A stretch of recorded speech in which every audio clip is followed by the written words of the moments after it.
Recording. Hi, everybody. This is Rajam Roos, CEO and founder of the San Diego Pain Summit, and I am joined right now with Angie Clerc-Hawke, and she has actually helped. She runs the Pain Revolution. So if you've heard about what Lorimer Moseley is doing over there in Australia and the cyclists, and they're going from community to community and educating people about pain in these far out of the way places, Angie's the one who's organized all that together and putting it together. And so I thought it would be a good idea to have her on in case any of you guys were thinking about doing something similar.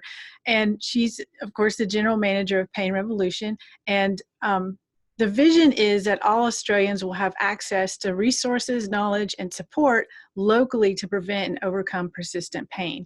Angie comes from a business background, having studied marketing and worked as a project manager in the corporate sector. She draws on her personal experience with and recovery from persistent pain to drive her passion in sharing the latest in pain science and education. So thank you so much for joining us today, Angie. Oh, my pleasure. Thanks so much for having me here to chat about some of the work that we're doing. So I think the number one question would be, how did this start? Like, how did the idea get started, and how did it, what was it, an idea and you guys just grouped together and ran with it, or what?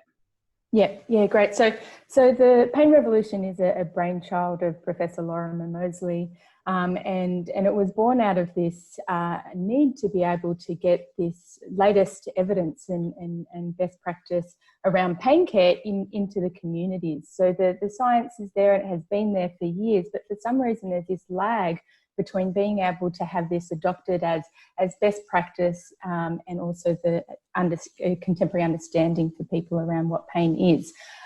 So Lorimer pulled together a group of colleagues who were interested in creating change, and I think the first step was the rural outreach tour. So for this, we have get a group of passionate pain professionals on their bike, and we ride 800 kilometres through beautiful scenery, but ride into rural and regional communities, and we run pain education sessions there for both health professionals and the general public, with this idea of having a whole community approach to understanding about pain and to try and shift that, have a conceptual shift for everyone within the community. We also bring along a brain bus, which is a mobile lab that has a whole bunch of hands-on activities that can give people an understanding around illusions, and through that being able to understand perception and how that relates to understanding of pain.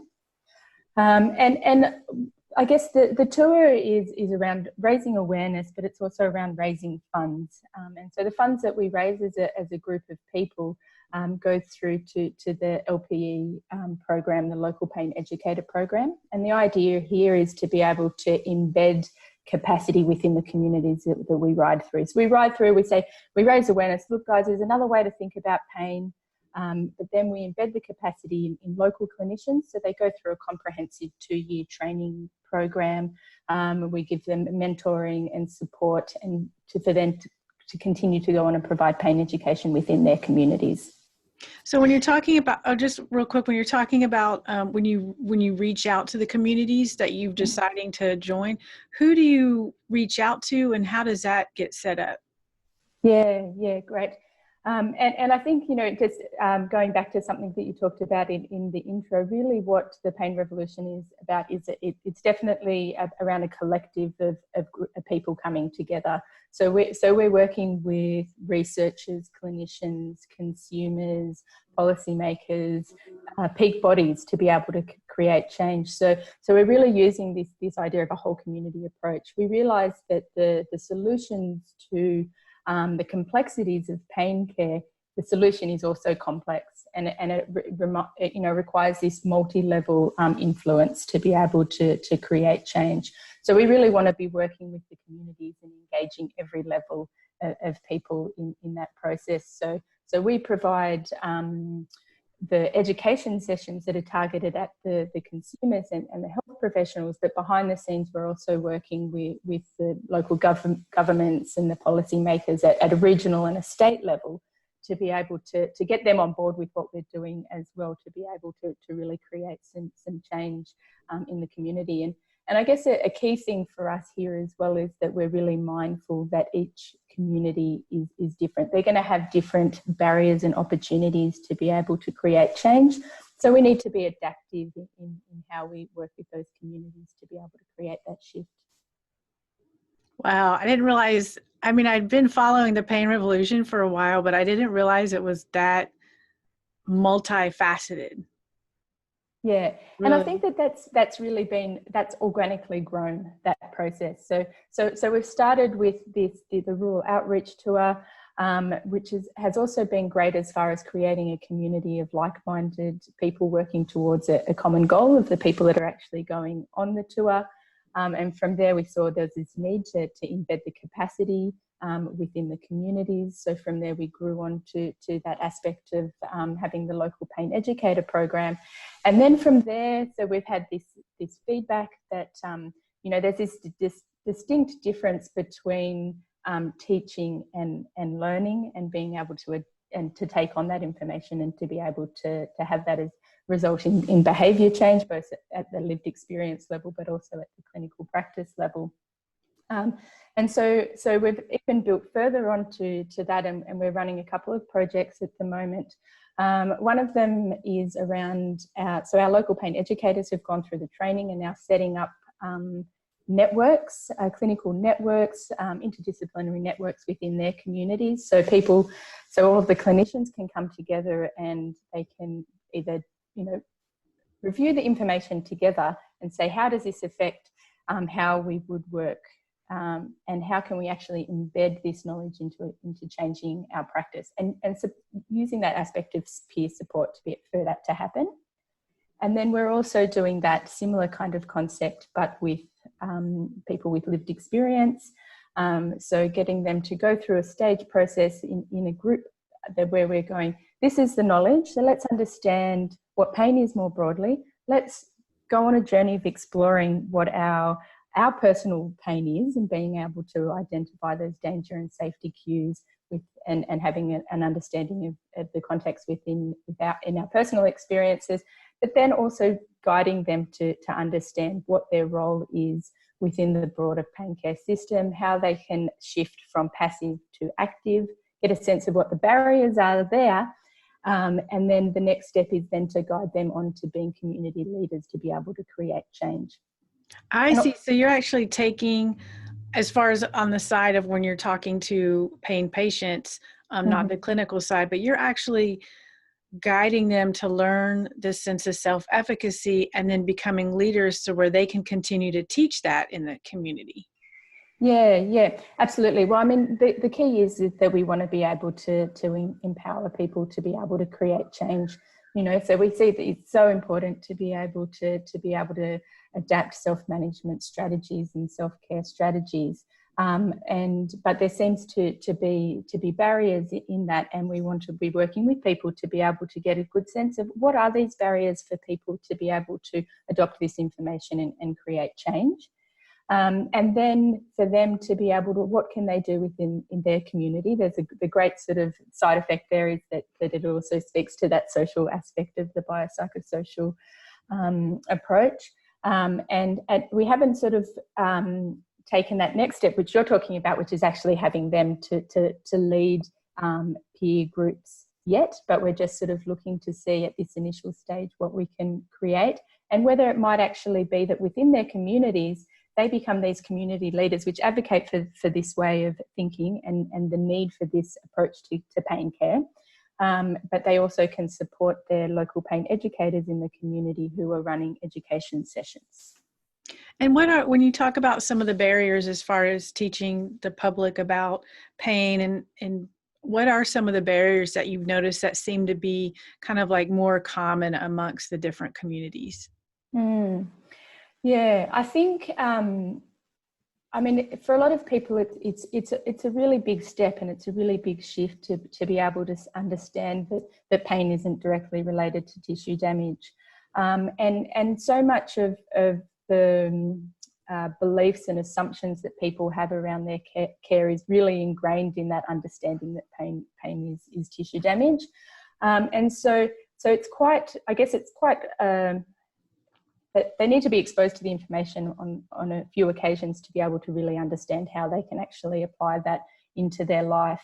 And there seems to be that continual shift, even for those people that, like, I understand the knowledge, but they'll still be seeking passive care. And so that idea around how can we empower them to understand that they are the gatekeepers to creating change in their life, that seems to be a really consistent one. And I can't say that we've found the solution, and that might be really individual for everybody, but we're just working with people. I think the idea of remaining curious ourselves in the work that we're doing when we're working with people in pain, the same as people in pain need to be curious as they sort of try this learning process around just continue to learn how can we do that? How can we help people to make that shift of thinking? And I just haven't, and so, because you're not only teaching just the community, but then also clinicians. And so what are some of the barriers that you've seen amongst clinicians when presented with this information? Or I know Australia is so far ahead of the rest of the world when it comes to, so are there any barriers, or are they typically kind of on board from their previous training?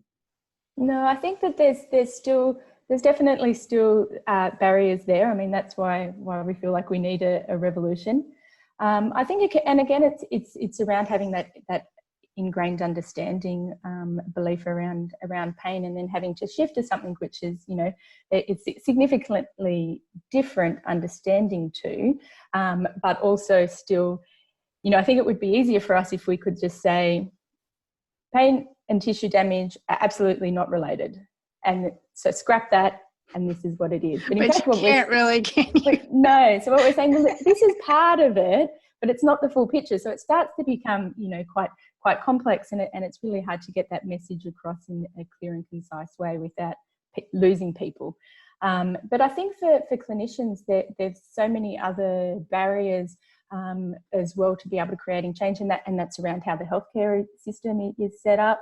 For clinicians in private practice, there can be some pressures from KPIs or needing to be able to keep their books filled in particular ways, and that can sometimes just provide another challenge to be able to integrate care, limited amount of time that people get to see people to be able to provide that pain education, and so I think at that's where we need to sort of go to that next level and talk to the policymakers and say, okay, so these are the barriers that the clinicians have identified to be able to deliver best practice care. How can we support them so that they can support the people in pain? Yeah, that's a similar issue that we're having here, as far as a lot of clinicians want to use this information, but they can't if they're working in a clinic where they have to use certain codes, or they have, so yeah, it's definitely multifaceted. So what gave you guys the idea to bicycle? Was it because everyone loved cycling, or, well, I know Professor Moseley does. Yes, which I think is probably where it came from. So I'm not 100% sure of where the idea hatched and where it came from, but definitely know that Lorimer is a middle-aged man in lycra, as they say. We call them mammals here. I don't know if that's if you have that term in the States. But I've been so surprised at how many people who are passionate about pain also ride bikes. Like, who would have thought? But I guess it provides a really nice analogy of people really, these health professionals putting themselves into a spot where they're really pushing their limits, and they're really pushing, mentally and physically their boundaries. And it's a nice analogy for the journey that people are on in persistent pain. I see. So you use that when you're talking to the community members, you use that analogy as part of the story. Yeah. I think it's a nice thing to draw on. Mm-hmm. Yeah, I did the first year. So I I got into Lycra for the first time in my life and learnt how to ride a road bike to go on this 7-day journey. We were doing about 100 kilometres per day. It was a massive, I'm not sure what that would be in miles, but it was a massive, massive effort, around sort of 5 hours Probably a like day on the 70 bike. miles or something, or kilometers, not that small from a mile. I mean, yeah, 60 or 70 miles maybe. Mm-hmm, mm-hmm. Big days anyway. So it was, yeah, lots of It's fun. still no small thing. Yeah. So when you, and as I asked, maybe I'll just rephrase the question. So what helps you choose a community? How do you choose where to go next? And then how do you set that up to make that endpoint and to find a place to meet and advertise it to the people? Yeah, yeah. I guess there's a couple of key sort of logistical things that go into that. One of them is that we need to pick a route that has enough communities around 100 kilometres apart from each other, so that we have destinations to ride into. We're quite a big team of people, so we have sort of 25 people on the bike, but then we have almost the same amount of people in the education team, support crew and brain bus on the road. So we need to find communities who can house 50 people, so accommodation wise. So that's one factor. We see that almost every pardon me, almost every regional rural communities are in need of accessing better pain care. So we don't have that problem around is this community, which communities are more in need. We see that all of them I see. They're all in need. Yes, yeah. And so, I mean, we do look at things around, opioid prescribing rates as a bit of an indicator for us to understand what landscape we're coming into. And then, of course, the other thing which is directive is funding. So what we bring, the rural outreach tour is funded largely by industry and association partners. So for people that feel like that they have a stake in the game, they partner up with us as well, and that helps to put the whole tour on the road.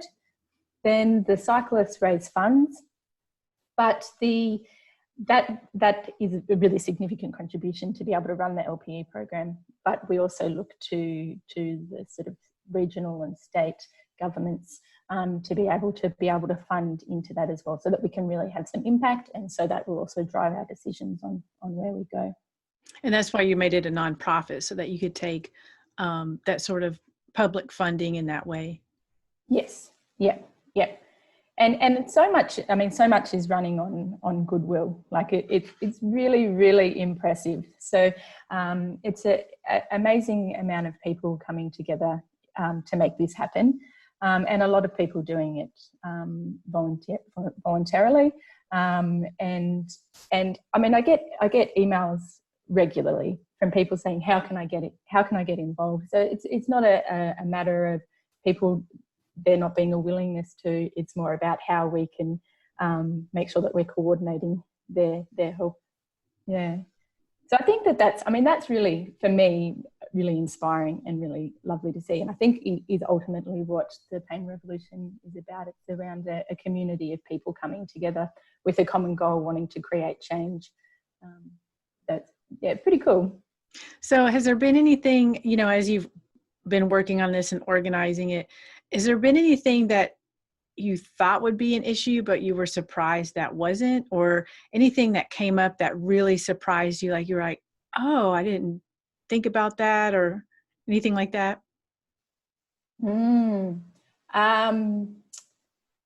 Okay. Yes, I mean, I feel like that there's probably been a million that have happened along the way, and we've sort of just adapted to that. I think one of the things is that central to what we're doing is all about working collaboratively, and I think we're in a unique position to be able to do that because we are a non-for-profit, and so we can engage multiple different stakeholders, and we're not sort of driven by any kind of measures or pressures.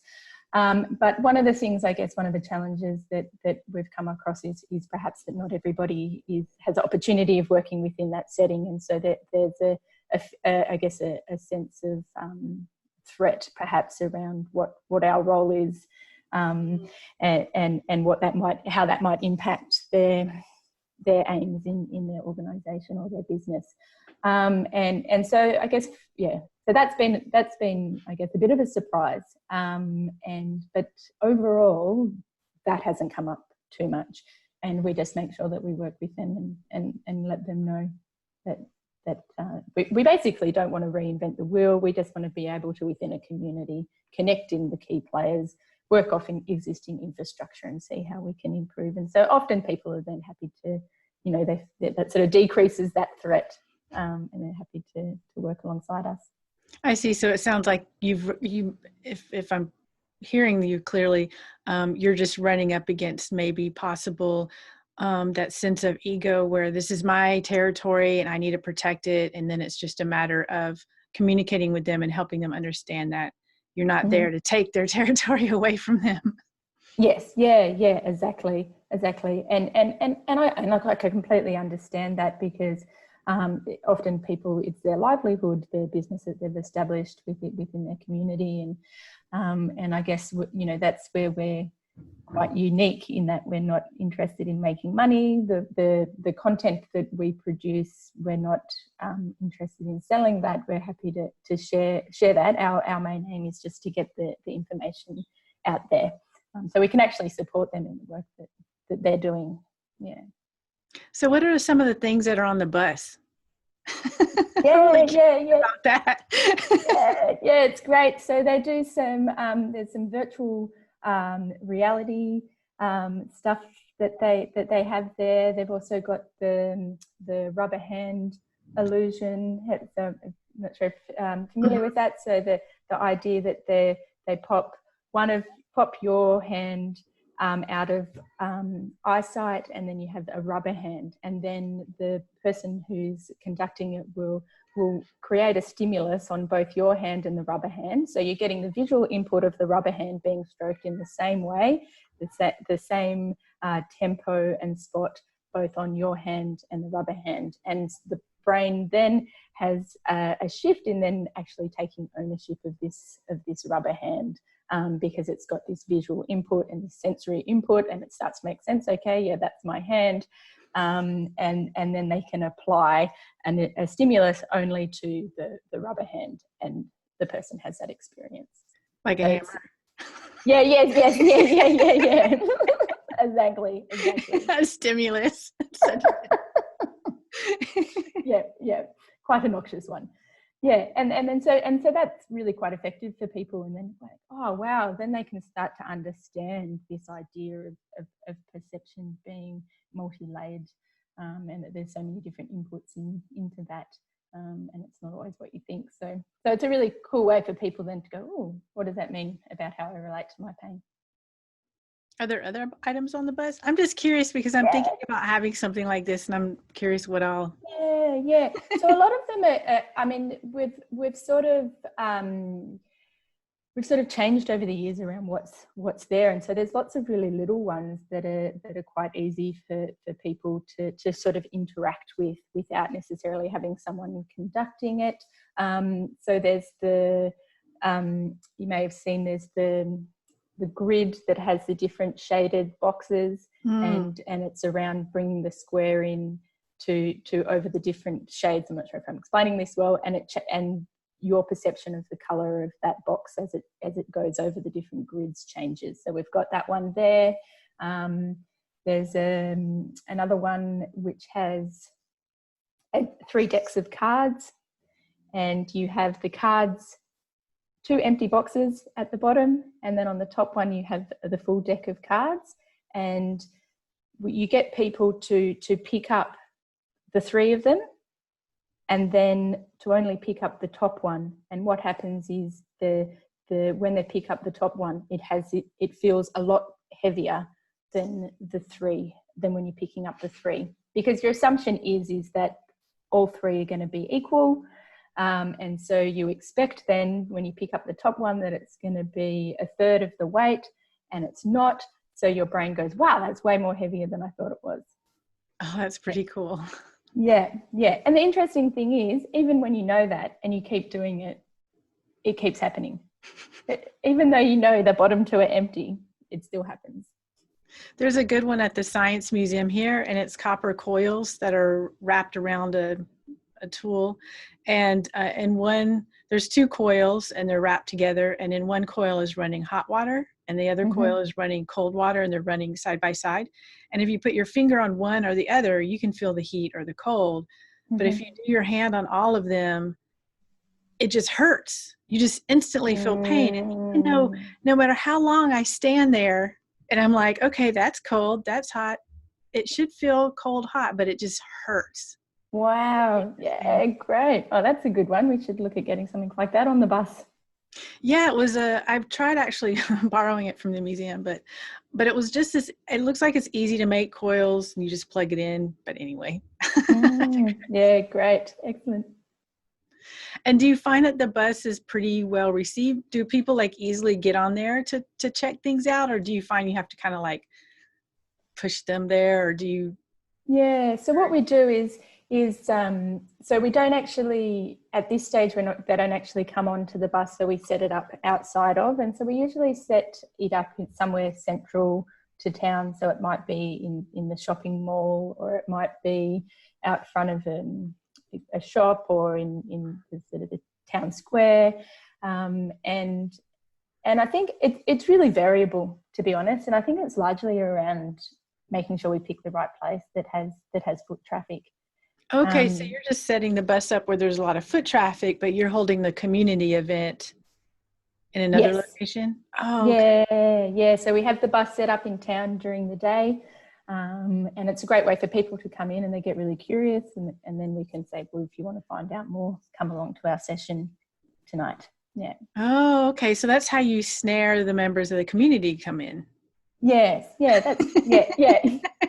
That's one of the opportunities. We do a lot of work around promoting to the communities beforehand, and we really, I mean, because it's I guess it's a multi-tiered strategy, and that the tour is the first part of the work that we're doing within those communities. It's an opportunity for us to really start engaging with people but with the idea of it being for long term through the LPE program and going forward. So we engage like community members right from the start out to be involved in what we're doing. And they do a lot of promoting. Oh, I'm sorry, what was that? I was just saying that with those community members, they do a lot of the promoting and sharing with their communities. Yeah. So you find people who are already passionate about the information, and then they help you kind of get the word out besides what you're doing on the bus. Yeah, exactly. Yeah. And then what about post? So say the community, you've had the meetings and then you're moving on to the next place. What do you leave for them as resources, or do they stay on a list that you stay in contact with them?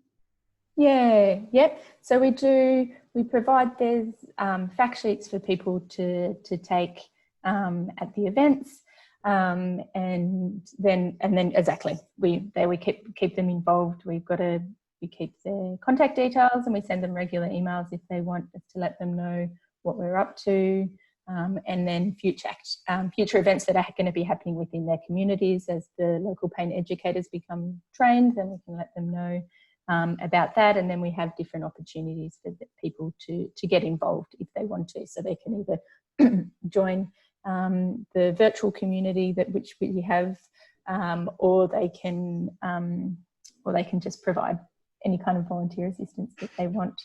And really for us, I think that idea of placing that the responsibility to create change rests on the shoulder of everybody. And so that is the community members, that's the clinicians, that's the policy makers, and we really just want to create an opportunity for those people that are willing to create change to have an avenue for them to be able to do it. So we just sort of see ourselves as, I guess, a vessel for being able to drive everybody's passion in this area. Yeah, I definitely can feel it coming through the screen, and I know, how Professor Moseley is so passionate about getting the information out. Is is there any like common thread of feedback that people have been the most appreciative of this event? I think for a lot of people, and the idea that recovery is back on the table, that recovery is possible, is amazing. I mean, we get some really impressive emails back from people, and it's around thanks for offering hope back to me. And there's no, I think that idea that there's no silver bullet, and it's going to take time and persistence and determination, and it's done best if you can engage a support community around you, whether that's contemporary clinicians or fellow peers, but that idea that is possible, I think is really helpful for people. Do you think people are forming groups after you guys leave? Like maybe they've met each other during the courses and haven't? Yeah, I'd love to think that that's happening. Yeah. I know that I can definitely say that for at the level of the people who come on tour, the people who cycle, and the people that go through the LPE program, that's a really big part for them. It's around that creating of a community of like-minded people with common goals, because it can be quite challenging when you're working within a paradigm of thinking, that you have a paradigm of thinking that's different to the majority of your colleagues in the healthcare system. It can be really it's quite a struggle, and it can get people down. So it's really nice to be rejuvenated by coming and hanging out with a bunch of people who think the same, and you can nerd out about things together. So I'd love to think that that's happening at the community level, and it's definitely something that we want to be able to facilitate to happen more, which is what we're doing with the local Pain Collectives project, which is the interdisciplinary clinicians networks that's based within the communities. Because I think that's I mean, everyone lacks resources, but ultimately what we're advocating for is around empowerment, to be able to for self-management and to create the change yourself, so that it would be great for that to be driven within the community by the people. So I'm hoping that any clinician listening is starting to get ideas, or if they're already inspired to do something similar. Is there something that you can maybe give to those who are really thinking about doing something similar? Are there a couple steps you would really recommend that people start with first, or one thing that they can do to help get them on the path? Not of course, not to do anything as extensive as complicated as Pain Revolution. Yeah. Look, I think the key would be to get a core team of people together who are interested in getting the same thing up and happening, and looking for diversity of skills is really good as well. So looking for clinicians to be looking for clinicians from other disciplines to see what sort of input that they can bring into, but also think about looking to engage with people that are outside of the healthcare system. Look at having a community leader or someone with a lived experience involved, perhaps someone with a health promotion experience. Start to think a bit laterally, or some marketing experience around how could these diverse views come together to be able to create something. And so that's that essence of, I think the Pain Revolution started really small. It was just a small group of people, and now it just keeps growing and growing and growing. So I think that's a really nice starting place. And it could be just a matter of pulling together a local network of people, and you meet monthly and you discuss different resources or concepts of pain science, and then work together on how you can embed and create change within the work that you're doing. That could be a nice really starting point, and then something might build from there. Okay, great. Well, thank you, Angie, so much for joining us and giving us a little bit of glimpse into what's going on at Pain Revolution. My pleasure. Thanks for having me.